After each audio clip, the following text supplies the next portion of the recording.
election candidate to be the mayor of Tel Aviv Jaffa.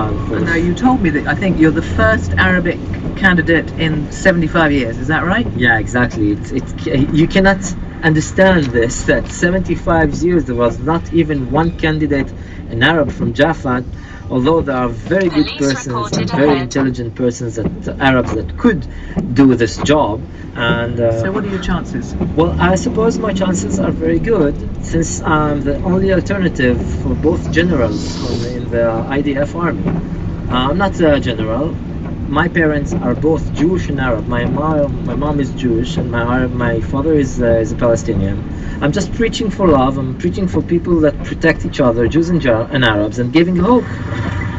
Just walking out, and there's a whole gang of, I would describe you as young people here. Can I ask you all, are you Jewish? Are you Arab? I am Jewish. You're Jewish? Yeah, but